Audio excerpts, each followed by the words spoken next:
Eiji est un lycéen normal au Japon qui vit avec la culpabilité d'avoir détruit le monde à cause d'un vœu qu'il a fait il y a 10 ans. Cependant, lorsqu'un grand danger menace de détruire le monde tel qu'il le connaît, il décide de devenir un héros et de sauver tout le monde. Tout a commencé quand Eiji était un jeune garçon heureux du Japon qui vivait sa vie à fond, regardant des dessins animés et jouant dehors, quand un jour, après être rentré de l'école, une fille aux cheveux roses est apparue soudainement dans sa chambre. Eiji réalise rapidement que cette fille n'est pas une personne ordinaire puisqu'elle flotte dans l'air comme un ballon à l'hélium et prétend qu'elle peut lui donner n'importe quel pouvoir qu'il désire. Comme tout garçon idiot, Eiji oublie qu'il ne faut pas parler aux inconnus et commence immédiatement à réfléchir à ce qu'il devrait souhaiter quand il se souvient soudainement de son méchant de dessin animé préféré, dont le rêve est de conquérir le monde entier mais seulement pour pouvoir apporter paix et prospérité. Inspiré par cela, Eiji souhaite que le monde entier soit conquis par lui. Ce qui entraîne une catastrophe destructrice. Une chaîne d'événements que personne n'aurait jamais pu imaginer.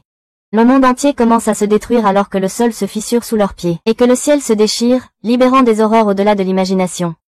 Eiji n'a aucune idée de pourquoi cela se produit et essaie de sauver sa vie, mais sa demi-sœur n'a pas eu cette chance car elle a été blessée pendant cet événement, qui a ensuite été connu sous le nom de Grande Destruction. Même après 10 ans, Eiji est incapable de se pardonner pour la calamité qu'il a causée, tuant d'innombrables innocents et rendant sa pauvre sœur handicapée. Eiji est maintenant au lycée, mais il est devenu un véritable paria social alors qu'il vit sa vie en solitaire, pendant que leur professeur de classe les éduque sur elle. Histoire de l'événement et sur les personnes ayant des pouvoirs spéciaux connus sous le nom d'ordre. Bien qu'il y ait des milliers d'ordres dans ce monde à ce stade, la plupart d'entre eux sont sous contrôle gouvernemental et font du bon travail, mais la plupart du monde soupçonne encore qu'un désordre a causé la grande destruction.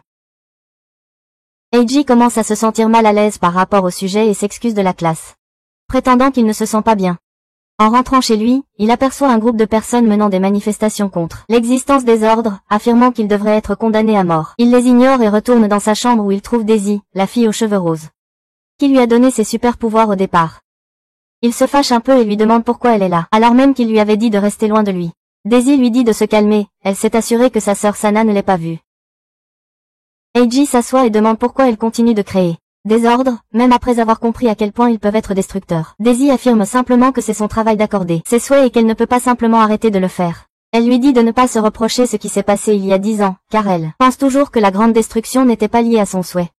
À ce stade, Eiji ne se souvient même plus de ce qu'il a souhaité et n'a aucune idée de ce qu'il peut faire réellement, puisqu'il ne l'a jamais utilisé auparavant. Daisy lui dit d'essayer de découvrir ce que sont ses pouvoirs, mais Eiji est juste détendu. Ce gars qui se fiche des pouvoirs et décide de faire une sieste. Il est réveillé par sa sœur qui lui demande comment s'est passée sa journée et ce que ça fait de vivre comme un personne normale, avant de lui demander au hasard ce qu'Eiji ferait s'il recevait un ordre. Cela plonge Eiji dans une crise de panique, car il a tout fait pour cacher ce secret à sa sœur, mais heureusement il réalise que Sana lui demande simplement ce qu'il désirerait si on lui donnait le pouvoir de donner un ordre. Il pousse un soupir de soulagement et affirme qu'il ne sait pas vraiment ce qu'il veut. Mais Sana répond que tout ce qu'elle demanderait, c'est d'être avec pour lui pour toujours et pour que les parents retrouvent la vie. Eiji lui sourit avant de lui dire de bien dormir cette nuit. Le lendemain matin, alors qu'il somnole dans sa classe, le professeur un peu nerd annonce qu'ils vont accueillir un nouvel élève transféré, ce qui est un classique.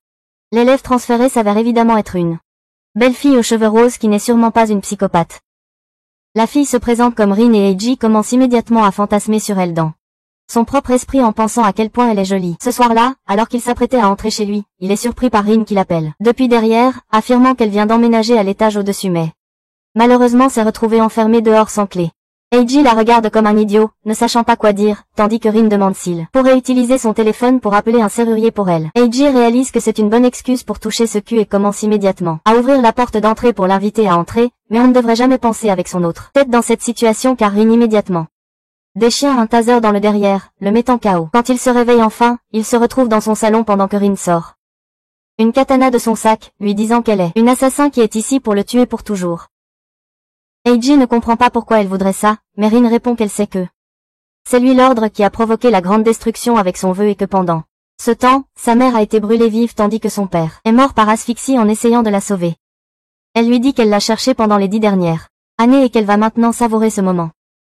Sur ce, elle enfonce son épée dans les mains d'Eiji qui se tortille au sol de douleur tandis que le sang colore le sol sous lui. Elle sourit et affirme qu'elle va maintenant mettre fin à sa vie, mais alors qu'elle lève son épée, il commence à la supplier de le laisser tranquille car c'était une erreur. Soudain, à leur surprise, un pouvoir s'active en lui et l'épée disparaît de la main de Rin pour se planter profondément dans son ventre. Eiji est horrifié par cela alors que la fille tombe au sol. Et il court immédiatement dehors en criant à l'aide. Il se retrouve bientôt à se cacher dans un temple près d'une rivière et essaie de se calmer, en se demandant si c'est ses pouvoirs qui ont conduit à la mort du psychopathe ou non. Il était sur le point d'aller à la police mais il reprend ses esprits en réalisant que toutes les preuves le pointeront comme étant le meurtrier. Et il pourrait même découvrir qu'il est une menace. Il réalise qu'il doit se calmer et réfléchir correctement, alors il finit par appeler sa sœur à l'hôpital, ce qui le rassure. Il décide de se rendre lui-même à l'hôpital pour faire examiner ses blessures, et découvre que l'hôpital est complètement désert. Avant même de pouvoir comprendre la situation, il entend la voix de sa sœur sur un fauteuil roulant poussé par une personne qu'il n'aurait jamais cru revoir. Cela l'horrifie alors qu'il peine à comprendre comment Rin peut être en vie après qu'il lui ait poignardé l'estomac, mais Rin affirme simplement qu'il est en retard alors que se promène comme si elle n'avait aucune blessure. Avant qu'il ne puisse comprendre ce qui se passe, la porte de l'ascenseur s'ouvre et deux hommes lourdement armés en sortent, pointant leurs armes vers lui. Pendant que Rin prend le fauteuil roulant pour l'ascenseur. Elle lui dit qu'elle ne peut pas le tuer facilement, alors elle prendra sa sœur comme garantie, et pour l'énerver, elle poignarde Sima à l'épaule, en affirmant que elle mourra si Eiji ne la rencontre pas seule dans un bâtiment abandonné. Eiji tombe à terre, dévasté, alors que la porte de l'ascenseur se ferme, tandis que les deux hommes, ils visent vers lui, attendant les ordres de tirer, tandis que le garde plus âgé dit à l'autre qu'Eiji est celui qui a détruit le monde il y a 10 ans. Cela le met en colère et il perd le contrôle de lui-même, frappant les deux avec un panneau à proximité, les assommant avant de s'enfuir vers un garage où il tombe inconscient. Il est bientôt réveillé par Daisy, qui lui dit de ne pas s'inquiéter car il n'a pas perdu le contrôle de ses pouvoirs.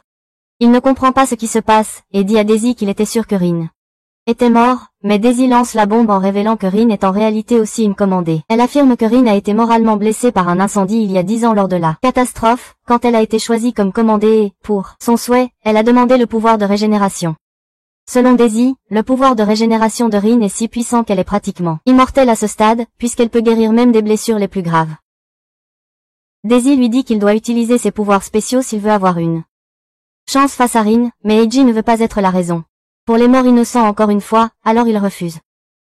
En entendant cela, Daisy touche sa main avec une incantation, affirmant qu'elle a verrouillé ses pouvoirs à 0,01% de leur capacité réelle, ce qui devrait l'empêcher de perdre le contrôle. Elle lui dit qu'il n'a pas d'autre option s'il veut sauver sa sœur. Ce qui signifie qu'il doit se rappeler ce que ses pouvoirs étaient. Réalisant qu'elle a raison, Eiji finit par retirer le pansement et se souvient qu'il a souhaité avoir un contrôle total sur le monde. Alors qu'il s'approche du bâtiment abandonné, il trouve Rin debout avec une Sina inconsciente, tandis qu'un groupe de soldats vise son arme sur lui. Sans hésiter, Rin leur ordonne de tirer sur lui, donc comme de véritables Américains. Ils commencent à l'attaquer avant que Rin ne leur dise de s'arrêter car elle voulait l'achever elle-même. À sa grande surprise, sa main bouge d'elle-même et utilise la magie de guérison sur Sina. Cela la confond, et alors que la poussière retombe, elle réalise qu'Eiji est indemne. Il explique que sa compétence spéciale est de prendre le contrôle sur une zone après laquelle il peut plier tout à sa volonté. Un ghoul apparaît derrière lui et, avec ça, aucune balle ne peut le toucher car il prend simplement le contrôle de chaque soldat dans la zone avant d'utiliser les tentacules du ghoul pour attraper Rin alors qu'il commence à la forcer à révéler qui d'autre connaît la véritable identité d'Eiji. Rin refuse de divulguer la moindre information et jure de tuer à la fois lui et sa stupide sœur, ce qui met Eiji en colère et il la poignarde avec son étrange tentacule en affirmant qu'il prendra le contrôle du monde entier et apportera la paix afin que sa petite mignonne ma sœur peut vivre une vie heureuse et épanouie. Rin rit de cela, mais son rire se transforme en cri d'agonie lorsqu'Eiji utilise ses pouvoirs pour lui ordonner de ne plus jamais lui faire de mal, ni à sa petite sœur. Sur ce, il relâche sa prise et Rin tombe au sol, mais elle se relève, tremblante de rage et saisit immédiatement son épée à nouveau avant de sauter du balcon pour mettre fin à la vie d'Eiji une bonne fois pour toutes. Mais au moment où la lame de son épée s'approche de la gorge d'Eiji, elle s'arrête d'elle-même. Tandis qu'Eiji ne bronche même pas de sa position. Rin fait de son mieux pour briser ses pouvoirs, mais c'est en vain et elle tombe au sol, brisée et en pleurs, car son seul but dans ce monde était de trouver et tuer la personne qui a causé la grande destruction et tuer ses parents. Mais maintenant elle ne peut même plus faire ça. Eiji se sent mal pour elle et lui dit qu'elle devrait trouver un nouvel objectif dans sa vie et trouver l'amour pour combler ce vide, mais Rin rétorque, en affirmant que personne ne pourrait aimer une folle comme elle. Honnêtement, c'est très vrai, mais Eiji ici est un grand naïf qui lui dit immédiatement que ce n'est pas vrai, même lui ne refuserait pas d'aimer ou de l'épouser. Malheureusement, cet idiot finit par déclencher ses pouvoirs avec cette déclaration, et son ghoul le poignarde immédiatement avec une autre tentacule, les rejoignant à vie. Rin se lève et affirme qu'elle ne laissera personne lui faire du mal, car c'est elle la seule qui pourra le tuer un jour. Eiji a du mal à comprendre cette nouvelle relation quand soudain un homme nommé Fran, qui ressemble à un personnage tout droit sorti d'un film Matrix, apparaît sur le balcon. Il félicite Eiji pour ses nouveaux pouvoirs, mais lui dit qu'ils sont complètement inutiles contre lui. Eiji se souvient soudainement de sa sœur, mais avant qu'il ne puisse faire quoi que ce soit, Fran utilise ses pouvoirs de stop du temps et disparaît avant d'apparaître derrière lui et de lui enfoncer le visage dans la terre. Il dit à Eiji qu'il retourne au quartier général du nouveau gouvernement souterrain, où ils décideront de ce qu'ils vont faire de lui. La prochaine fois qu'Eiji ouvre les yeux, il se retrouve dans un établissement où il est attaché dans une camisole de force et complètement ligoté. Il se demande où est sa sœur et si elle est en sécurité. Quand Rin entre dans sa chambre et commence à défaire ses liens. Eiji est confus et demande ce qu'elle fait, mais elle lui dit de se taire car elle l'aide clairement à s'échapper. Elle enlève toutes les ceintures avant d'ouvrir la porte vers la liberté, où Eiji trouve une bande de gardes-morts dans des flaques de leur propre sang. Il marche sur les corps, quand Rin se penche et ramasse une lame de couteau cassée, avant d'utiliser ses pouvoirs pour le rendre entier à nouveau. Eiji n'y pense pas beaucoup, mais Rin se jette immédiatement vers son coup pour mettre fin à sa vie, mais s'arrête encore à cause des pouvoirs d'Eiji. Elle affirme qu'elle ne le sauve que parce qu'elle ne peut pas laisser quelqu'un d'autre le tuer, puis lui dit de la suivre s'il veut s'échapper. Ils entrent dans un conduit d'aération et commencent à ramper, quand Rin décide d'essayer des moyens indirects pour tuer Eiji. Elle pense que peut-être une ricochet de balle est une mort accidentelle et pourrait ne pas protéger Eiji, alors elle se retourne et tire derrière lui. Malheureusement pour elle, Eiji semble aussi être protégé par ça, puisque la balle ricochette plusieurs fois avant de toucher Rin à la tête, la tuant. Cela ne signifie pas grand-chose pour elle cependant, car elle utilise simplement son sort de guérison pour soigner la blessure et commence à marcher. Ils sortent enfin du conduit d'aération et se dirigent vers un chemin très dangereux, où ils doivent marcher sur un tuyau pour passer. Rin a intentionnellement choisi ce chemin en espérant qu'Eiji tombe à sa mort. Mais Rin s'avère être une petite idiote maladroite qui glissait, tombe à nouveau à mort pendant qu'Eiji traverse avec succès. Rin se soigne à nouveau et le rejoint une fois de plus avant de le mener à un couloir rempli de pièges pour les intrus. Cela échoue également cependant, car elle est la seule à se faire écraser par chaque piège, mourant encore et encore, avant de se soigner à nouveau. Tandis qu'Eiji regarde simplement de loin en toute sécurité. Après avoir passé cette section, ils parviennent enfin à sortir du site, où Eiji demande à Rin si elle abandonnera un jour ses intentions de le tuer, car la seule raison pour laquelle il a pris le contrôle de elle, c'est parce qu'il ne peut pas gérer un assassin immortel. Rin s'accroupit et utilise son pouvoir pour faire repousser toutes les fleurs mortes avant de lui dire qu'elle sera toujours avec lui, puisqu'elle est mariée à lui. Mais qu'elle ne le laissera jamais prendre le contrôle de son cœur. Sur ce, elle écrase ses espoirs pour un avenir. Génération, mais je pense que ce fou a aimé ça. Après cela, ils entrent dans l'autre extrémité de l'installation où ils arrivent à un croisement. Un chemin mène à la liberté, tandis que l'autre mène à Sina. La décision est très facile pour Eiji, qui décide de sauver Sina, mais Rin essaie de l'arrêter de force, en affirmant qu'il mourra sûrement s'il va dans cette direction. Selon elle, les pouvoirs de Fran sont le ralentissement du temps. Il peut arrêter 3 choses en même temps, donc il arrêtera facilement Eiji de prendre le contrôle de lui, mais elle décide de l'aider, puisqu'elle n'a pas d'autre option. Juste à ce moment-là, un groupe de soldats apparaît et s'apprête à tirer, mais Eiji utilise ses pouvoirs pour les faire tomber en brisant le pont sur lequel ils se tenaient. Rin prend leurs armes, tandis qu'Eiji avance, où 2 autres soldats commencent à lui tirer dessus. Cela ne l'affecte pas vraiment, car il utilise simplement ses pouvoirs pour arrêter les balles avant de les dépasser. Il entre enfin dans une grande pièce où il aperçoit Sina dans une étrange petite chambre de sommeil. Il essaie immédiatement de s'approcher d'elle, mais Fran se met en travers de son chemin pour l'arrêter. Avant qu'il ne puisse engager le combat, Rin apparaît et lance 3 grenades sur Fran, sachant qu'il sera obligé d'utiliser ses 3 pouvoirs d'arrêt du temps s'il veut se sauver, mais Fran est un gars rusé qui saute en l'air et attrape toutes les grenades avant de les lui renvoyer.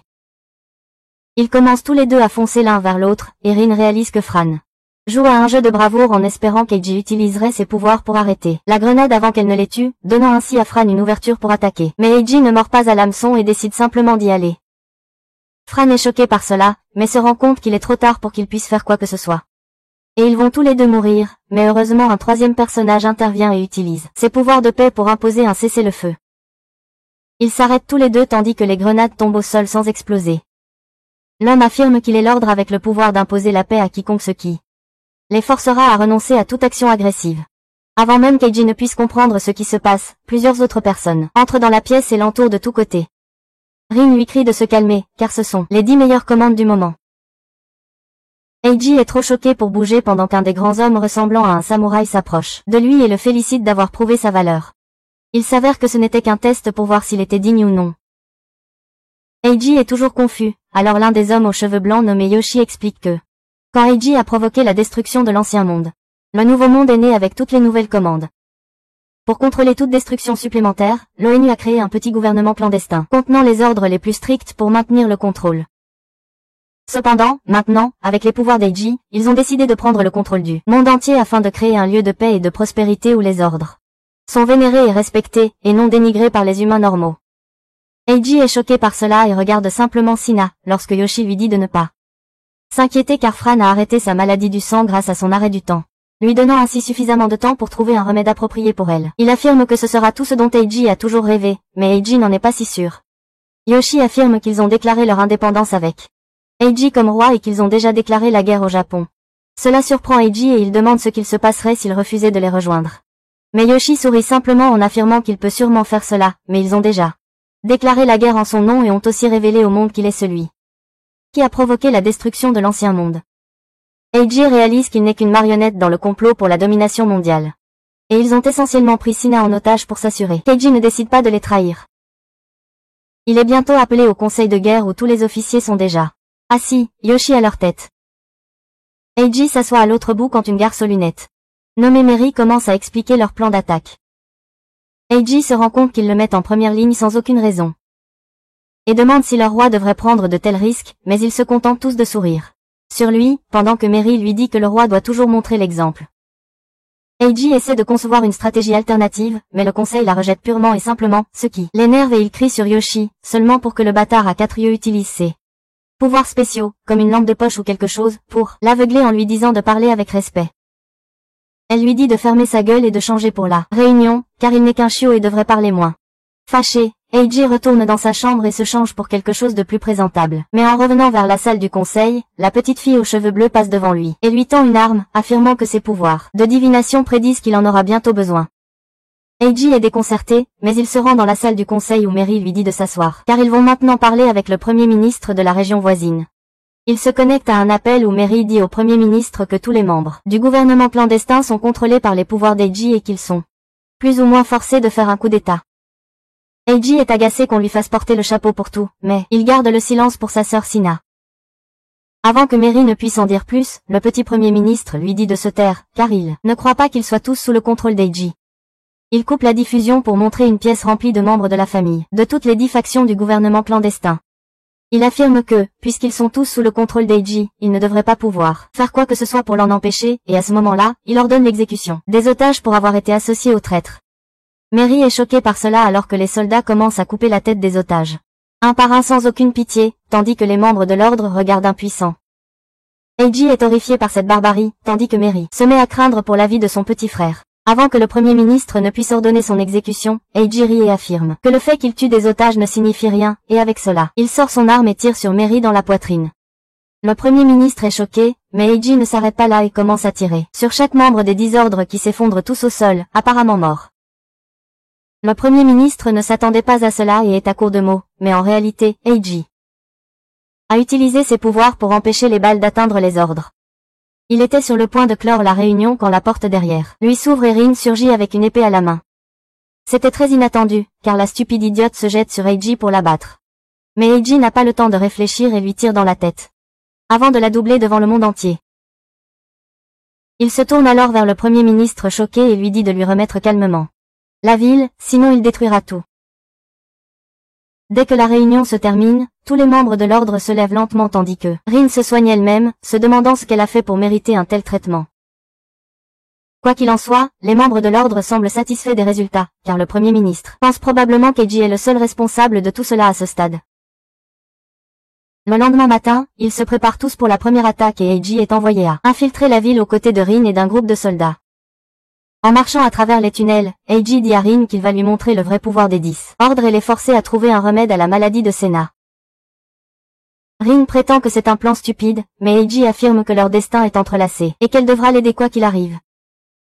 Il commence à avancer, mais les soldats ne semblent pas trop contents d'être ordonnés par un simple garçon. Soudain, le plafond au-dessus d'eux commence à se fissurer et cela suffisait pour les soldats de rentrer immédiatement la queue entre les jambes et d'abandonner leur chef en plein danger. Eiji essaie d'empêcher le plafond de s'effondrer tandis que Rin affirme qu'il devrait reculer, mais Eiji décide d'avancer, car il ne peut pas passer pour un lâche à ce stade. Avant qu'il ne puisse faire quoi que ce soit, la fille aux cheveux bleus nommée Ayo s'élance devant eux et utilise ses pouvoirs de divination pour prédire où les rochers vont tomber. Elle leur dit de la suivre et commence bientôt à courir droit vers la sortie, tout en évitant les rochers avec l'aide de ses pouvoirs. Heureusement, ils sortent en toute sécurité du tunnel où Ayo se tourne vers Eiji et lui dit que leur objectif est d'éviter Le combat est de sécuriser une cible connue sous le nom de Dieu de la Roche. Eiji est très confus mais en même temps en colère en réalisant que les ordres des Ten ne sont qu'une façon de l'utiliser comme un messager, et il décide de leur montrer qui est le chef. En même temps, il continue d'être distrait par Yo, ruban dans les cheveux, et essaie de le saisir comme un vrai creep. Le sens du creep d'Ayo lui permet de réagir rapidement et elle saute sur un bâtiment, en criant qu'il devrait demander d'abord son consentement, en affirmant que selon son père, si quelqu'un touche son ruban dans les cheveux, cela la rendra enceinte. Eiji ne croit évidemment pas cela, puisqu'il sait comment on fait les bébés, mais lui dit de ne pas s'inquiéter, il ne le fera plus. Il descend bientôt du toit, mais se blesse à la jambe dans le processus. Avant qu'il puisse l'aider, cependant, Rin apparaît derrière lui, affirmant qu'elle a trouvé le dieu du roc. Soudain, un énorme monstre de pierre émerge et commence à tout détruire. Eiji essaie d'utiliser son pouvoir de contrôle pour le dominer, mais comme ce n'est qu'un avatar, comme son ghoul et non l'utilisateur, ça ne fonctionne pas. Il décide rapidement de s'enfuir avec Ayo, mais Rin continue de montrer le monstre de pierre, où il se cache, espérant qu'il tuerait Eiji. Eiji et Ayo se mettent à l'abri sous un pont quand Eiji remarque qu'Ayo est blessée. Il essaie de l'aider à se relever, mais elle glisse et pendant que, en essayant de la saisir, il attrape plutôt son ruban dans les cheveux. Il s'excuse immédiatement, mais à sa grande surprise, le ventre d'Ayo se met soudain à grossir et elle commence à pleurer. Eiji est horrifié, mais il n'a pas le temps de réfléchir et commence à courir avec elle, pendant que le propriétaire de l'avatar du monstre de roche, nommé Kyo, apparaît et commence à parler à Rin. Eiji se cache avec Ayo quand elle soudainement le saisit, affirmant qu'elle est sur le point d'accoucher. Eiji commence à s'inquiéter de ce qu'il doit faire, mais Ayo lui dit d'écouter attentivement, et révèle que selon sa divination, les Nations Unies sont à sa recherche, et vont lancer un missile nucléaire sur la ville, détruisant tout dans cette zone. Cela prend vraiment Eiji au dépourvu, qui n'a aucune idée de ce qu'il devrait faire dans cette situation. Il essaie de contacter le quartier général, mais pour une raison inconnue, même son talkie-walkie ne capte aucun signal. Il décide que sa priorité doit être de s'assurer que Ayo reste en sécurité, alors il la prend dans ses bras et commence à courir vers la ville où il trouve un groupe de personnes et leur demande la direction de l'hôpital le plus proche. Il trouve rapidement l'hôpital et, heureusement, l'infirmière affirme qu'il est arrivé juste à temps et qu'Ayo devrait être en sécurité maintenant. Ils la mettent dans une chambre tout en félicitant Eiji pour son nouveau bébé. Eiji ne sait pas quoi dire à ces gens, alors il reste silencieux en essayant de trouver un plan pour sauver la ville de la catastrophe imminente. Ayo se lève et lui dit qu'elle a apporté ce problème sur son propre corps et qu'il devrait simplement l'abandonner et sauver sa propre vie, mais cela l'énerve et il lui dit de se taire car il ne va pas fuir ses responsabilités. Soudain, il remarque une tour de téléphonie à proximité et repère un brouilleur de réseau au sommet. Pendant ce temps, Rin continue d'être poursuivi par Kyo qui tente de la convaincre de rejoindre son équipe et de tuer Eiji ensemble. De cette façon, ils peuvent même empêcher le lancement de la missile. Rin est cependant une vraie tête de linotte et ne peut pas vraiment comprendre s'il doit accepter l'offre ou non. Heureusement, avant qu'elle ne puisse prendre une décision, Eiji parvient à détruire le brouilleur et contacte Rin en lui ordonnant de tuer le dieu de la roche. Ses ordres prennent immédiatement effet alors que Rin saisit son épée avant de l'agiter de toutes ses forces vers Kyo. Elle parvient à bloquer le coup avec son énorme marteau, mais Rin ne recule pas si facilement et répare son épée avant de réussir à l'entailler à nouveau. De retour sur la tour de télécommunication, Eiji parvient à établir un contact avec le quartier général où Mary lui dit de partir rapidement avant que l'ONU ne lance un missile, mais c'est trop tard, car il se rend compte que le missile a déjà été lancé. Il regarde Rin, mais découvre qu'elle a été pétrifiée par Kyo, le roi des rochers, et est allongé par terre, complètement immobile. En réalisant cela, Yoshi dit à Mary qu'il ordonne aux troupes de se replier et de laisser Eiji et son groupe mourir. Mary est choquée par cela, mais elle obéit quand même à ce qu'on lui a demandé, tandis qu'Eiji comprend qu'il est seul. Il court à l'hôpital lorsque Kyo et le monstre de roche apparaissent et brisent les murs de l'hôpital. Eiji parvient à les sauver en utilisant sa magie de commandement pour créer un mur de pression d'air qui les protège d'une mort certaine. Eiji réalise qu'il doit évacuer toute la population de cette ville dès que possible. Mais Kyo décide de jouer sale et crie aux habitants que Eiji est celui qui, il y a 10 ans, a causé la destruction de ce monde. Cela remplit les habitants de haine et ils commencent à crier, lui en lui lançant des pierres tout en criant pour sa mort. Kyo commence à gagner encore plus de puissance pendant qu'Eiji commence à crier aux habitants de se calmer, car ils peuvent le maudire autant qu'ils veulent après qu'il les ait sauvés, mais à sa grande surprise, l'infirmière derrière lui le poignarde dans le dos avec un scalpel, le tordant avec haine alors que elle se souvient de la mort de son enfant lors de la destruction. Kyo croit qu'elle a accompli sa tâche et que tout ce qu'elle doit faire maintenant, c'est mourir avec les autres, mais à sa surprise, Eiji se relève une fois de plus et utilise son pouvoir de domination pour prendre le contrôle de tout le monde dans la zone, y compris Kyo, et lui ordonne de survivre à cette explosion nucléaire. Kyo est surpris par la ténacité d'Eiji car, avec Kyo en contrôle, Eiji parvient à prendre le contrôle de son monstre de roche et saute sur lui avant de regarder le missile. Kyo pense qu'il a perdu la tête, car même sa ruse de pression d'air ne l'aiderait pas contre un missile, mais Eiji refuse d'abandonner et arrache le scalpel de son dos, avant d'utiliser un sort de renversement de gravité sur le missile.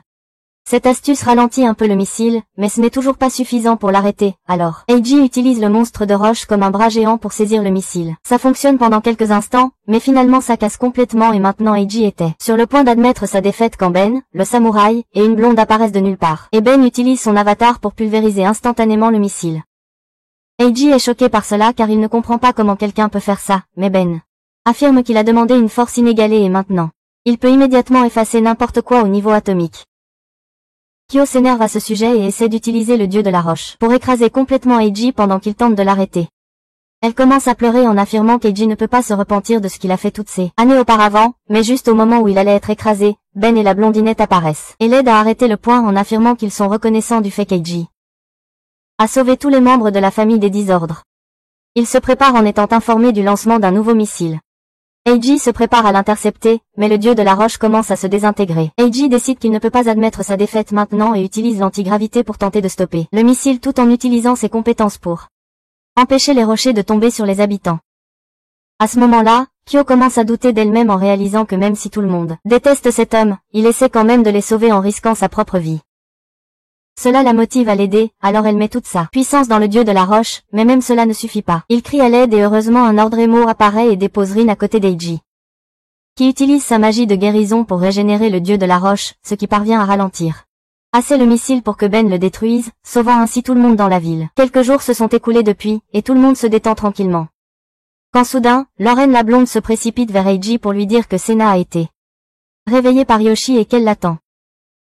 Eiji est extrêmement en colère en apprenant cela, sachant qu'une fois réveillée, Sena n'aura plus que 6 mois à vivre, et qu'il avait passé un accord avec Yoshi pour la maintenir figée dans le temps afin de trouver un remède. Il entre dans la pièce, furieux, pour trouver Sena assise dans un fauteuil roulant, le regard vide. Eiji se fâche et se précipite vers Yoshi en le saisissant par la gorge tout en demandant pourquoi il a rompu sa parole. Yoshi lui dit de se calmer car Sena ne semble pas se souvenir de l'attaque de Rin. Cela fait un peu calmer Eiji car cela signifie qu'elle ne sait pas encore que Eiji est un ordre qui était responsable de la mort de tant de personnes il y a 10 ans. Il commence à parler à Sena quand il réalise que Yoshi lui a parlé de sa maladie et du fait qu'elle n'a que 6 mois à vivre.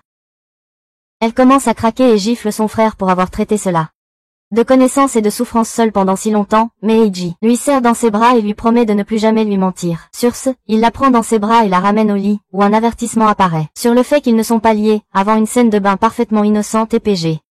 Plus tard, pendant qu'Eiji se détend dans la salle commune, l'un des soldats lui dit que Sena a été déplacée de sa chambre par Yoshi. Ce qui met Eiji en colère et il se précipite pour la retrouver. Heureusement, trouver Yoshi n'a pas été très difficile et il lui dit immédiatement de reculer et de laisser Sena partir. Yoshi, cependant, n'a pas la même idée et lui dit que Sena sera son invité, jusqu'à ce qu'Eiji ait accompli toutes ses missions.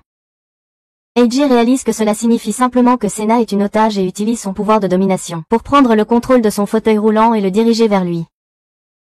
À sa surprise, cependant, Yoshi utilise ses propres pouvoirs bizarres et soudainement, le fauteuil roulant revient vers lui tandis que son acolyte pousse Eiji au sol. Yoshi lui dit de faire attention, car il tient la vie de Sena entre ses mains, et lui dit de prendre le contrôle du Japon. Il s'avère qu'après la grande destruction, toute la ville d'Hiroshima est devenue un état dirigé par la Yakuza, car en l'absence un vrai gouvernement, ils ont pris le contrôle de la région. Cela facilite beaucoup le travail d'Eiji, qui se contente de convertir toute la zone en son domaine et de combattre la Yakuza face à face, en utilisant son sort de domination pour prendre le contrôle d'eux et en faisant d'eux plus ou moins ses marionnettes. Comme ça, toute la zone est maintenant sous son contrôle. Ce qui signifie qu'elle est essentiellement sous le contrôle de Yoshi. Après le travail, Eiji et Rin décident de se détendre et de se promener en ville où ils font en quelque sorte de petits rendez-vous mignons en partageant leur nourriture, et passent un bon moment à simplement se relaxer dans le quartier sans penser à ce qui va arriver au monde. Le bonheur est de courte durée cependant car lorsque Rin va chercher plus de snacks, un homme bizarre la saisit par derrière et utilise ses propres sorts pour annuler le pouvoir d'Eiji sur elle, le ramenant à la normale. Ce qui ravive encore une fois la flamme de la vengeance en elle. Pendant ce temps, certains des Yakuza qui ont été remis à l'état normal commencent aussi à poursuivre Eiji, lui tirant dessus à travers le parc alors qu'il s'enfuit, confus. Soudain, il se retrouve face à face avec ce guide portant un cache-œil, qui affirme qu'il attendait avec impatience de rencontrer l'ordre qui a détruit le monde depuis longtemps. Eiji n'a aucune idée de qui est cet idiot, mais soudain il remarque Rin sortir de là des ombres, mais il se rend compte que quelque chose ne va pas lorsqu'il remarque la colère dans ses yeux. Eye Patch affirme que Rin n'est plus sous son contrôle et est libre de le tuer, ce qui est une mauvaise nouvelle pour lui. Il essaie donc d'utiliser ses pouvoirs sur elle à nouveau, mais, cette fois, elle porte des écouteurs spéciaux qui l'empêchent d'entendre les ordres d'Eiji, le rendant complètement impuissant face à elle. Elle commence à le frapper avec son épée encore et encore tandis qu'il essaie d'esquiver. Mais finalement sa chance s'épuise alors que Rin parvient pour frapper son bras, le coupant immédiatement. Eiji tombe au sol, souffrant, tandis que Rin pointe son épée sur son visage, mais avant qu'elle puisse mettre fin à sa vie, la fille au ruban arrive, la forçant à s'éloigner tandis qu'Aya tire Eiji en sécurité. Ben leur dit de s'éloigner pendant qu'il s'occupe de cette petite fille, mais Eiji lui dit de ne pas lui faire de mal car elle est toujours Rin et il veut qu'elle revienne. Han rit de cela, affirmant qu'Eiji est stupide de se battre pour un monde qui le méprise. Ayo dit à Eiji qu'ils doivent fuir car ils ne peuvent pas combattre Eye Patch, il est trop fort. Eiji se tourne vers elle et demande comment elle connaît ce type, et Ayo finit par admettre que tout le groupe des désordres a été créé pour vaincre ce gars. Eiji refuse de reculer sans sauver Rin, tandis qu'elle, de son côté, continue à devenir plus forte et abat Ben également, se dirigeant vers Eiji, mais avant qu'elle ne puisse le couper, Ayo se jette devant elle pour prendre le coup avant de tomber au sol, meurtri et ensanglanté. Rin ne prend pas une seconde de répit et essaie de transpercer Eiji avec son épée, mais il crée une barrière d'air entre eux, bloquant son attaque. Il essaie de lui tendre la main mais elle ne peut pas l'entendre quand il remarque le dégoût et la haine profonde dans ses yeux envers lui. Cela lui brise vraiment le cœur mais il avale un grand verre de copium et pense que c'est seulement parce que le Jack à l'œil de Pacha la contrôle. Pour la libérer, il attrape une pierre et la lance sur le gars à l'œil de Pacha, faisant un trou dans son torse, mais avant de pouvoir célébrer, le gars à l'œil de Pacha commence à rire, affirmant qu'Eiji est stupide de penser que le véritable ordre se révélera. Il s'avère que le type à l'œil de verre n'est qu'un pion, tandis que l'ordre de lecture se cache et le contrôle. Avec cela, le type à l'œil de verre crée une énorme énergie statique noire qui attrape Eiji et commence à l'aspirer vers elle lorsque soudain Yoshi descend du ciel et utilise sa compétence spéciale pour transformer n'importe quel mensonge en vérité. Il affirme qu'Eiji est sorti de l'énergie statique et est complètement guéri, et à la surprise d'Eiji, il apparaît soudainement dehors, son bras recousu là où il avait été coupé. Yoshi crie alors que Ayo et Ben sont complètement indemnes, et comme ça. Tous les deux se relèvent du sol, complètement indemnes. Le gars au bandeau semble avoir peur de Yoshi et essaie de reculer, mais Yoshi lui donne un coup de poing au visage, le mettant hors de combat. Avec ça, les gars restants, y compris Rin, commencent à s'enfuir et quand Eiji essaie de l'appeler, elle l'insulte et s'en va. Eiji se tourne vers Yoshi et exige une explication sur qui diable il combattait quand Daisy apparaît devant lui en affirmant qu'il se battait contre l'ordre nommé Gen, qui n'est autre que le père d'Eiji. Eiji refuse de croire que son père, qu'il pensait mort lors de la grande destruction à cause de lui, est toujours en vie. Il crie à Daisy de lui dire la vérité, mais la fille fée lui dit simplement d'ouvrir les yeux et de décider s'il veut croire la vérité ou s'il préfère vivre dans un mensonge. Yoshi semble incertain face à cette situation et décide d'envoyer Eiji et Ayo en mission pour découvrir ce qu'ils peuvent sur le père d'Eiji à la campagne. Eiji est évidemment intrigué par la possibilité de retrouver son père, qu'il pensait qu'il était mort depuis longtemps, alors il accepte immédiatement. Le lendemain, lui et Ayo partent en voyage et s'arrêtent pour un copieux déjeuner de bol de ramen à l'infini. Eiji mange à sa faim avant de plonger la main dans sa poche et de réaliser qu'il est aussi fauché que vous tous. Ayo a déjà vu des hommes comme ça, alors elle lui dit de ne pas s'inquiéter car leur groupe va couvrir toutes les dépenses, mais Eiji continue à faire des excuses en disant que son portefeuille est toujours avec Rin. Il semble être déprimé à propos de toute la situation avec Rin. Même maintenant alors qu'Ayo est juste heureuse d'avoir Eiji pour elle toute seule. Ils prennent bientôt un lift derrière un mini-camion qui les rapprochera de leur destination. Ayo essaie de séduire Eiji mais réalise qu'elle n'a pas vraiment de chance puisqu'Eiji pense encore à comment récupérer Rin. À ce moment-là, elle commence à douter d'elle-même mais garde tout de même le silence. Au moment où la soirée arrive, ils atteignent une immense grotte qui est censée être une zone qu'ils doivent explorer, alors ils sortent du véhicule et se dirigent à l'intérieur pour voir ce qui se passe. En marchant à travers la série de grottes, ils réalisent soudain que quelque chose ne va pas, alors que le plafond de la grotte commence à s'effondrer. Ayo est choqué et reste figé, mais heureusement Eiji parvient à la saisir et commence à courir à l'intérieur car il ne veut pas finir dans une vidéo YouTube sur les décès en grotte. Il commence à courir aussi vite que possible tout en disant à Ayo d'utiliser ses pouvoirs de divination pour demander un signe. Après que le choc se soit estompé, Ayo reprend ses esprits et utilise ses pouvoirs pour obtenir une sorte de biscuit de fortune qui lui dit de continuer à courir tout droit. Avant qu'elle puisse en parler à Eiji, elle commence à douter d'elle-même et de ses pouvoirs, se perdant dans ses pensées pendant qu'Eiji lui crie de lui dire quoi faire. Enfin, Ayo sort de ses pensées et dit à Eiji de tourner à droite au lieu d'aller tout droit. Eiji se baisse immédiatement vers l'entrée du côté droit et pendant un instant, ils ont l'impression d'avoir pris la bonne décision et d'être maintenant en sécurité, mais ce sentiment est de courte durée puisque le sol sous eux se fissure. Ils tombent tous les deux dans la rivière sombre en contrebas. Ayo est en état de choc et perd connaissance, se noyant rapidement dans les eaux troubles, mais heureusement Eiji parvient à la sauver et la ramène sur la rive. Elle se réveille enfin et ils commencent tous les deux à sécher leurs vêtements près du feu en parlant. Eiji ne cesse de répéter combien cela aurait été bien mieux si Ren avait été là et il s'excuse auprès d'Ayo de l'avoir entraîné dans ce chaos. C'est le point de rupture pour elle, elle le regarde alors avec colère et lui dit qu'il est un idiot qui ne peut même pas voir ce que quelqu'un devant lui veut. Elle lui dit que depuis qu'elle est plus jeune, elle rêvait de son futur mari et que lorsqu'elle a obtenu ses pouvoirs, la première chose qu'elle a faite a été d'essayer de découvrir qui serait son futur mari. Maintenant qu'elle a compris que ça doit être Eiji, il lui est vraiment difficile de le voir parler seulement d'une femme qui a toujours voulu le tuer et qui s'est enfuie dès la première occasion. Eiji ne sait pas quoi dire quand soudain le sol commence à trembler et une belle démigode nommée Camille émerge avec un groupe d'avatars autour d'elle. Elle commence à se moquer d'Eiji et Ayo en leur disant de trouver un endroit. Soudain, Eiji se souvient que Yoshi lui a dit qu'une démigode comme Camille pourrait avoir les pouvoirs de guérir sa sœur Sina. Il lui demande immédiatement si elle aiderait sa sœur, mais Camille refuse catégoriquement en affirmant que c'est un travail ennuyeux. Cependant, pour sa part, elle leur donne une option. S'ils peuvent la battre à un jeu de balle, elle pourrait changer d'avis. Les règles sont simples, Eiji et Ayo doivent attraper la balle de Camille et de ses avatars. Et la seule règle est qu'Eiji ne peut pas utiliser ses pouvoirs pour contrôler la balle elle-même. Eiji accepte le jeu car il n'a pas vraiment d'autre choix et commence à jouer. Il décide d'utiliser ses pouvoirs sur lui-même, ce qui lui donne la capacité de sauter très haut. Mais il est toujours trop lent et, peu importe combien il essaie, il ne peut pas suivre la vitesse ni prédire où Camille lancera la balle ensuite. Il demande de l'aide à Ribbon et bientôt, elle commence à lui indiquer où va la balle pour être lancée mais leur travail d'équipe est encore trop lent pour vraiment attraper la balle. Il continue d'essayer pendant un bon moment avant de s'effondrer fatigué au sol. Ayo lui offre immédiatement ses genoux et commence à lui essuyer la sueur, lui disant que peu importe ce qui arrive, elle ne fuira jamais loin de lui et restera toujours à ses côtés, veillant à ce qu'il trouve un remède pour Sina. Eiji se sent vraiment heureux de cela et ils décident bientôt d'essayer une autre stratégie où ils prennent leurs mains et commencent ensemble à poursuivre la balle.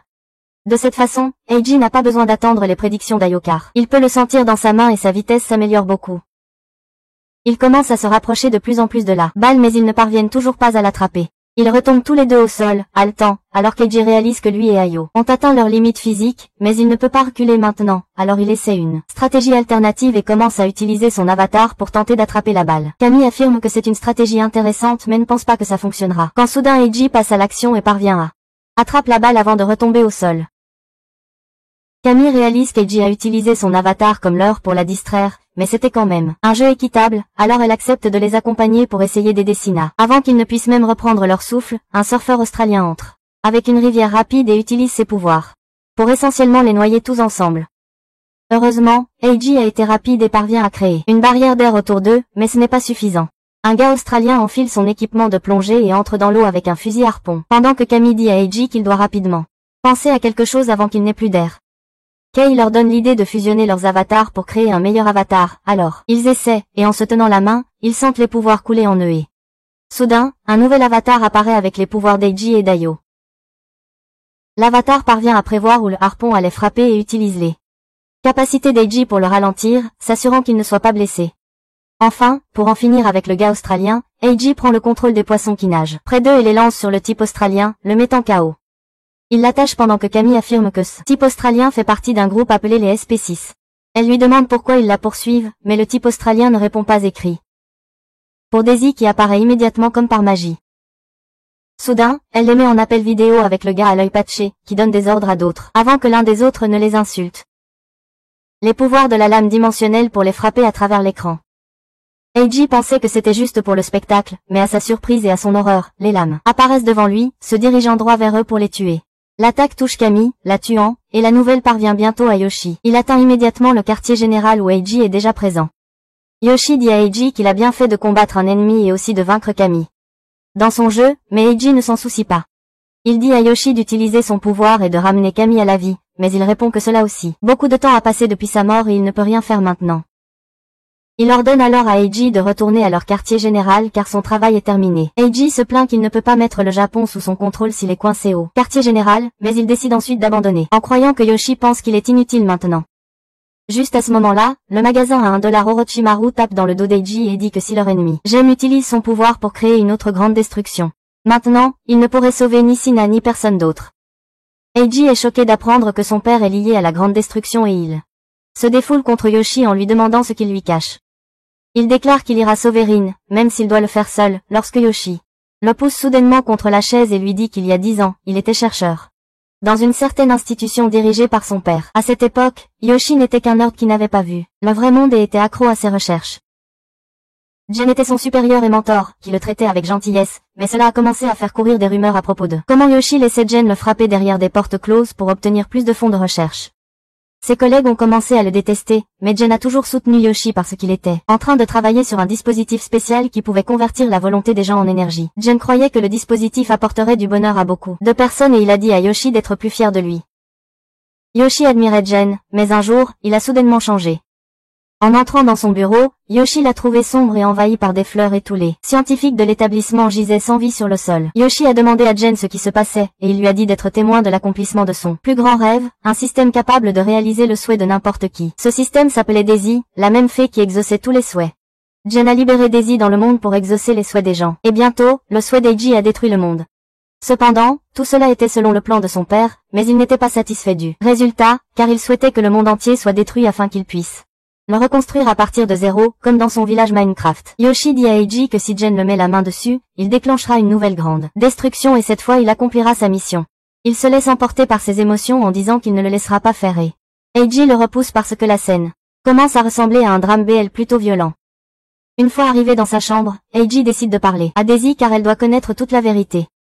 Daisy apparaît soudainement dans sa chambre mais avant de répondre dans cette question, elle lui dit que Rin veut lui parler. Pendant que tous les deux parlent, les membres de PS6 infiltrent le siège de l'organisation de Yoshi pour capturer Sina, comme le souhaite Jen. Il s'avère que Rin joue le rôle de double agent et elle en avertit Eiji, qui se rend immédiatement dans la salle du conseil pour partager l'information avec le reste de son équipe. Yoshi envoie rapidement une équipe pour intercepter l'intrus, mais le gars au cache-œil lui donne les instructions pour éviter le combat et plutôt trouver un moyen de s'échapper. D'abord, le pacificateur arrive et utilise son pouvoir pour faire taire l'intrus, mais comme il ne voulait pas se battre dès le départ, son pouvoir n'a aucun effet sur lui. C'est alors que la garce aux 4 yeux arrive et tire sur l'intrus en lui explosant la tête, mais il régénère instantanément. L'homme au cache-œil lui dit d'enlever ses lunettes parce que, si la blessure ne voit pas, elle ne peut pas utiliser son pouvoir. L'intrus envoie son petit compagnon gobelin pour voler ses lunettes et Yoshi lui dit de tirer selon ses instructions. En même temps, l'homme au cache-œil dit à l'intrus de suivre ses instructions pour esquiver les attaques, alors que la secrétaire aux lunettes suit les instructions de Yoshi et tire sur l'intrus. L'homme au cache-œil lui donne les bonnes consignes pour tout esquiver. Yoshi réalise soudain que Rin les espionnait. Que c'est ainsi que l'intrus parvient à tout esquiver. Il décide donc de changer de stratégie et dit à Eiji de prendre le commandement à sa place. Pendant qu'Eiji ordonne au secrétaire de tirer sur l'intrus, l'homme à l'œil de verre lui dit de se cacher derrière une porte. Cependant, une équipe de soldats est déjà là pour l'appréhender. Et il pulvérise le pauvre gars avec un lance-roquette. Yoshi rit du succès de son plan car il a envoyé un email à la salle de contrôle pour déployer des soldats à chaque entrée sans utiliser le système de communication. Cependant, Jen avait déjà 4 coups d'avance sur lui. L'intrus n'était qu'un leurre et c'est Frank, le stopper, qui kidnappe Sina et s'enfuit du quartier général. Juste au moment où Eiji et Yoshi apprennent cela, ils reçoivent un appel vidéo de Jen, qui dit à Yoshi qu'il est trop dévoué à sa tâche et qu'il ne voit pas les choses qui ne sont pas devant lui, ce qui explique pourquoi il échoue toujours.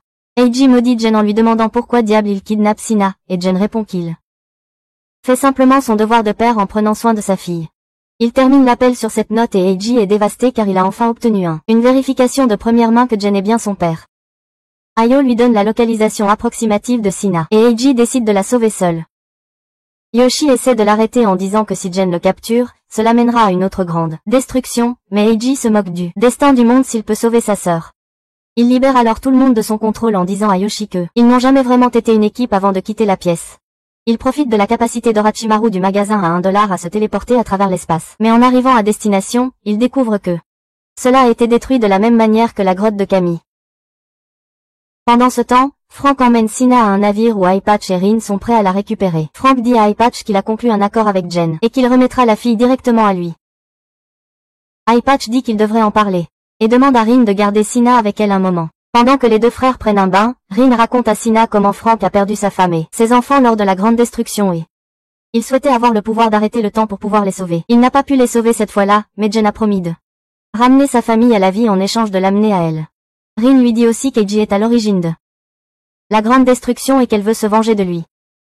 Sina qualifie le plan de Rin de peu réfléchi si elle veut juste tuer Eiji. Elle lui dit que si elle veut vraiment lui faire du mal, elle devrait la tuer, car alors Eiji en souffrirait davantage. Cependant, elle n'est pas prête à mourir si facilement parce qu'elle a ses propres plans. Pendant ce temps, Eye-Patch et ses hommes trahissent Frank et commencent à lui tirer dessus. Il ne peut que se cacher car il ne peut pas arrêter tous en même temps avec ses pouvoirs. Mais alors Sina arrive et tout le monde cesse de tirer. Elle traite Frank de lâche pour souhaiter un pouvoir qui ne peut que retarder l'inévitable au lieu de le changer. Elle se moque de l'idée d'avoir des vœux exaucés par quelqu'un d'autre parce que les vrais Shads voient ce qu'ils veulent avec leur propre force. Elle dit à Eye-Patch que s'il tue Frank, elle se tuera. Et son père ne sera vraiment pas content à ce sujet. En échange, elle veut que Frank jure sa loyauté envers elle et la protège à tout prix. Stena prend bientôt le contrôle du navire et apprend que son père est le chef ennemi. Elle n'arrive pas à y croire car elle l'a vu mourir le jour de la grande destruction. Mais ensuite, elle réalise qu'elle n'était même pas chez elle ce jour-là et que ses souvenirs sont faux. D'un autre côté, Yoshi comprend quel est le plan de Jen. Il dit à son équipe que Jen vise les 5 sanctuaires importants qui forment un pentagramme inversé. Un côté du pentagramme repose sur une ligne de lait pleine d'une forte énergie naturelle, et le pentagramme inversé qui est connecté est comme l'appareil sur lequel il travaillait, capable de transformer les désirs en énergie. Là, elle pense que Jen tue les prêtresses et les demi-dieux qui gardent les 5 sanctuaires afin de pouvoir les contrôler et utiliser le géant Bobbing pour ouvrir à nouveau la porte de la destruction sur le monde. Cependant, Eiji et Santa semblent être la clé pour ouvrir la porte et si l'un d'eux manque, le plan de Jen ne pourra pas se réaliser. En même temps, Eye-Patch emmène Stena et ses deux subordonnés dans un hôtel en leur disant d'attendre ici. Il dit qu'ils vont bientôt annoncer au monde qu'Eiji était l'ordre qui a causé la grande destruction il y a 10 ans et puis le monde entier sera à sa recherche. Il les laisse seuls avec ça et Santa essaie de contacter Eiji, mais ni les téléphones ni l'internet ne fonctionnent à l'hôtel. Cependant, elle refuse d'abandonner et trouve un autre moyen d'attirer l'attention du monde sur son histoire avant qu'Eye-Patch ne présente la version modifiée. Elle réalise une interview avec Rin en lui posant des questions sur la grande destruction. Et bientôt une énorme cour de reporters arrive à la porte de l'hôtel. Stena y va pour leur parler et Eye-Patch lui demande ce qui se passe. Elle révèle qu'elle les a appelés ici et il ne comprend pas comment elle a fait ça. Il s'avère que Santa a utilisé l'interview enregistrée de Rin puis a fait en sorte que la réceptionniste de l'hôtel l'envoie à la presse, qui s'est précipitée vers elle pour obtenir un scoop juteux. Juste à ce moment-là, Jen arrive et il dit au journaliste de s'écarter car il veut d'abord voir sa fille. Alors qu'il s'avance vers Stena, elle est certaine que cet homme n'est pas son père car son visage ne correspond pas à celui de son père dans ses souvenirs. Elle décide de voir ce qu'il va faire et Jen la serre immédiatement dans ses bras en lui chuchotant quelque chose à l'oreille qui la prend au dépourvu. Il commence à agir comme s'il lui avait manqué ces 10 dernières années, mais Stena recule, lui disant d'arrêter de faire semblant d'être son père. Cependant, Jen commence à dire des choses que seul son père saurait, et Stena se sent piégée. Soudain, elle a une idée pour utiliser cette situation à son avantage et joue le jeu avec l'histoire de Jen, lui disant d'admettre au monde que la grande destruction n'était pas la faute d'Eiji. Elle dit que c'est sa société qui a donné les ordres, et Eiji n'a jamais vraiment. Il ne voulait pas détruire le monde, il était simplement submergé par le pouvoir qu'il a obtenu de nulle part. Cela crée un énorme buzz dans les médias et les nouvelles parviennent rapidement à Yoshi et à son groupe. Yoshi pense qu'Eiji découvrira où se trouve Sena s'il voit cette interview et cela signifie qu'ils ont encore moins de temps pour arrêter Jen. Il décide de diviser son équipe en 3 parties pour protéger les 3 derniers sanctuaires de PS6, en espérant qu'ils y arriveront à temps. Pendant ce temps, Sena attend la réaction de Jen après avoir livré sa déclaration. Jen est d'abord d'accord avec elle, disant que c'est son organisation qui a créé les ordres, et Sena se demande s'il abandonne. Cependant, il dit ensuite que peu importe les intentions d'Eiji, il reste responsable de la mort de millions de personnes et qu'il devrait être puni pour cela. Stena, sous l'influence du pouvoir de Jen, est d'accord avec lui. Jen dit alors qu'Eiji mène actuellement une guerre contre le monde et que la PS6 a découvert qu'il prévoit de recréer la grande destruction. Sena est de nouveau d'accord avec lui, et lorsque Jen dit qu'il doit empêcher son fils de détruire le monde, elle répète simplement sa déclaration. Elle se demande ce qui se passe, mais se souvient soudainement que lorsque Jen l'a approché, plus tôt, il lui a ordonné de révéler l'existence de sa société au monde, puis d'être d'accord avec tout ce qu'il dit. Elle réalise qu'elle a été manipulée comme une marionnette par Jen, et elle ne peut rien faire alors que la colère du public explose soudainement. Jen la prend alors dans ses bras et commence à s'éloigner, mais Rin et Frank se dressent sur son chemin.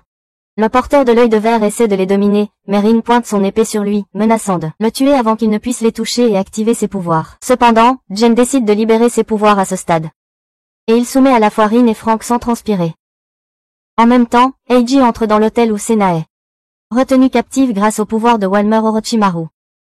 Il se précipite pour trouver Sena et lorsque l'ascenseur s'ouvre, il la trouve juste devant lui. Il se jette vers elle, mais soudain une coupure dimensionnelle du samouraï sur L'équipe de Jen le frappe, lui coupant les bras et provoquant l'effondrement de la moitié de l'hôtel. Jen salue Eiji en lui disant qu'ils font enfin une réunion de famille après 10 ans. Eiji refuse de l'accepter comme son père et lui dit de rendre Sena. Jen lui dit cependant qu'il ne peut pas faire ça et que si Eiji veut rester avec elle, il doit rejoindre son camp. Il déclare alors que, puisque Sena va mourir bientôt, il prévoit d'utiliser sa vie pour ses recherches et rouvrir la porte qui a conduit à la destruction du monde, une fois de plus. Eiji lui dit qu'il ne le laissera pas faire ça, mais ensuite, Sena lui dit d'arrêter parce qu'elle a déjà abandonné. Eiji est dévasté en entendant cela, car il sent qu'il a perdu sa raison de continuer à se battre. Juste à ce moment-là, le samouraï aveugle arrive. Jen lui dit qu'ils vont battre en retraite. Cependant, en attendant, Eiji réalise qu'il n'a pas besoin d'une raison pour sauver Sena et il continuera à se battre même si elle n'a plus d'espoir. Il se lève soudainement en utilisant sa capacité à recoller ses membres à son corps pour pouvoir se battre à nouveau. Le samouraï aveugle ressent cela et, par respect pour la volonté d'Eiji, il demande à Jen la permission de combattre en 1 contre 1. Jen lui donne la permission et le samouraï saute pour affronter Eiji.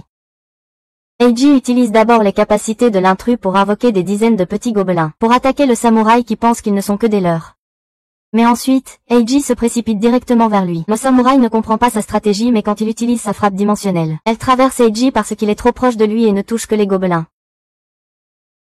Eiji frappe alors le samouraï de toutes ses forces et Jen est impressionné par sa détermination. Il décide de lui donner une autre chance de combattre à pleine puissance quand il ira mieux et déclare match nul pour l'instant. Alors que Jen s'en va, Eiji perd connaissance et quand il se réveille, il se retrouve enchaîné à un lit.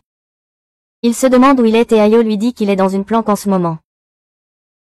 Eiji s'inquiète soudainement pour Sena et Ayo lui dit que Yoshi et les autres vont lancer une attaque demain sur la base de Jen pour la sauver, mais ils ne veulent pas qu'il les accompagne car ce serait trop risqué. Eiji refuse de rester en retrait, mais alors Ayo grimpe sur lui en lui disant qu'il devrait arrêter de penser à sa demi-sœur et faire des bébés avec elle à la place. Alors qu'elle essaie de lui voler sa virginité, les médias commencent à accuser Eiji de l'effondrement de l'hôtel car ils ont des photos de lui en train de l'entrer juste avant qu'il ne soit coupé en deux. Même le gouvernement blâme Eiji et le qualifie de terroriste. Le public commence à le détester encore plus et leurs émotions négatives se rassemblent pour faire aboutir le plan de Jen. Pendant ce temps, dans la maison sécurisée, Eiji ne peut pas saisir l'occasion parce qu'il ne ressent rien pour Ayo. Il s'avère qu'il n'est même plus intéressé par Rin maintenant, car après avoir appris que Sena n'est pas vraiment sa sœur biologique, il a commencé à ressentir un peu d'amour d'Alabama pour elle. Il dit à Ayo de comprendre qu'il ne peut pas être avec elle parce que il ne peut être qu'avec Sena depuis qu'ils ont perdu leur famille. Ayo est déçue mais elle accepte sa défaite et libère Eiji pour qu'il puisse sauver Sena. Cependant, elle demande à Eiji pourquoi il pense que son père est mort alors qu'il a vu Jen de ses propres yeux. Eiji répond qu'il est sûr que Jen est un imposteur, parce qu'il a vu son vrai père mourir dans la grande destruction. Soudain, Ayo lui montre la photo de famille avec lui, Sena, Jen et sa femme. Eiji n'en croit pas ses yeux et Ayo explique qu'elle était l'une des personnes testées dans l'entreprise de Jen et qu'il gardait cette photo comme fond d'écran sur son ordinateur quand il était chercheur. Elle dit à Eiji que Jen est en effet son père et Eiji sent son cerveau se fissurer alors qu'il essaie de traiter ses souvenirs. Plus il pense à la grande destruction, plus sa tête lui fait mal. Puis soudain, un minuscule avatar apparaît sur sa tête.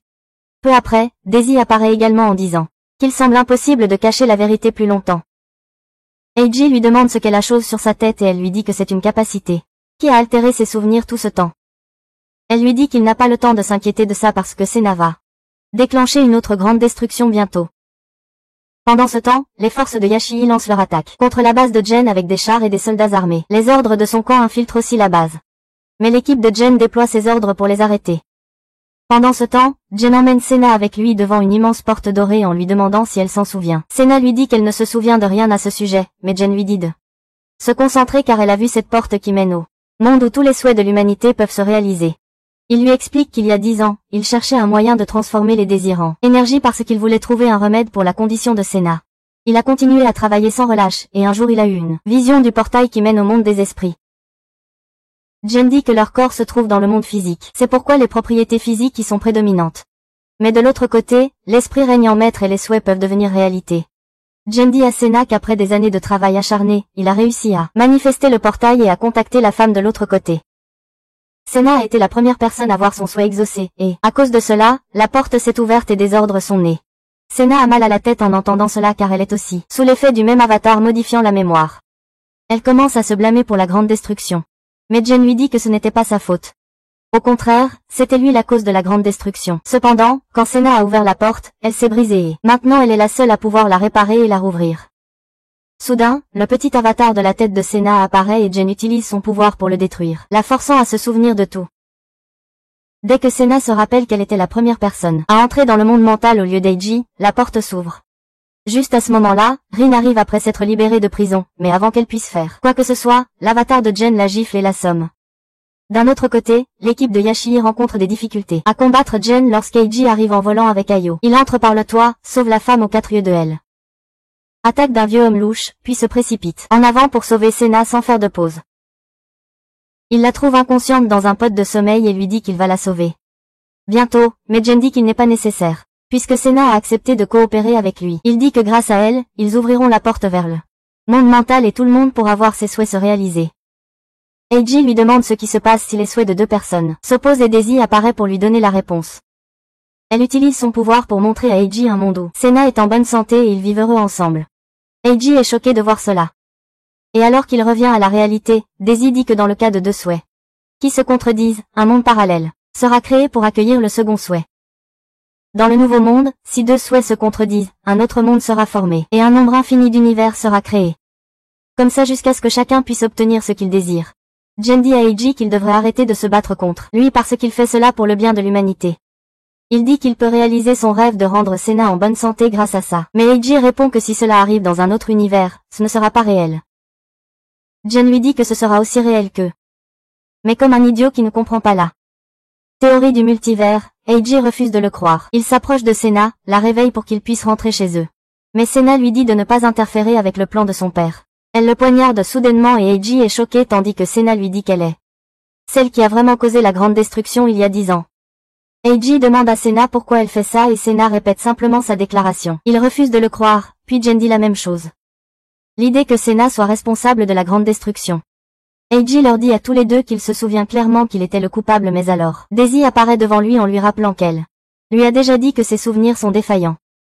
Juste au moment où elle dit cela, le petit avatar sur la tête d'Eiji réapparaît, essayant de lui faire tout oublier. Cependant, Jen dit que puisque l'avatar est apparu sous une forme physique, cela signifie qu'il est incapable de retenir les vrais souvenirs. Il décide de faire se souvenir Eiji de la vérité de force, et lui demande de se rappeler quel était le souhait de Senna il y a 10 ans.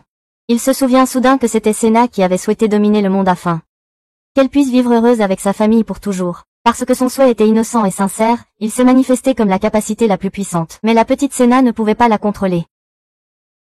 En conséquence, une grande destruction a eu lieu et elle a été dévastée.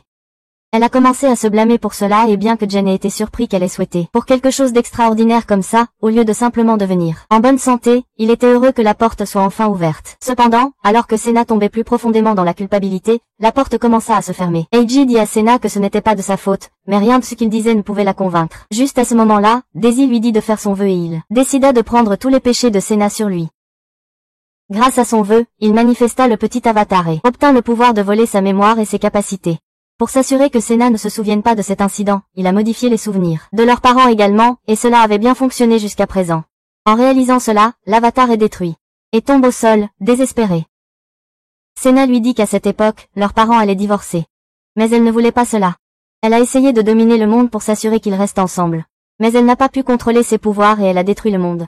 Elle déclare qu'elle doit en assumer la responsabilité, et elle ne peut le faire qu'en aidant leur père à créer un monde où les souhaits de chacun peuvent se réaliser. Eiji lui dit qu'elle ne peut pas le faire car un monde comme celui-là serait un mensonge. Mais Senna le traite d'hypocrite parce que les 10 dernières années de sa vie ont été un mensonge à cause de lui. Elle lui dit que le monde qu'elle créera sera pareil, et elle a appris que même les mensonges peuvent rendre les gens heureux. Elle dit à Eiji qu'elle était heureuse qu'il se soit toujours soucié d'elle, et maintenant elle veut pour partager ce bonheur avec le reste du monde. Eiji ne trouve rien à dire en retour et Senna l'embrasse avant de partir pour créer un nouveau monde. Eiji essaie d'utiliser son pouvoir pour l'arrêter, mais Senna ne va pas laisser cela se reproduire. Elle tranche soudainement sa main et Eiji tombe du pont. Avec le dernier obstacle sur son chemin disparu, Jen utilise Senna et son avatar pour ouvrir la porte. Pendant ce temps, Eiji tombe au fond du bâtiment. Urim le trouve et soigne ses blessures. Elle a tout blessé, et maintenant elle sait que la grande destruction n'était pas la faute d'Eiji. Elle lui dit de se relever parce qu'ils doivent sauver Senna.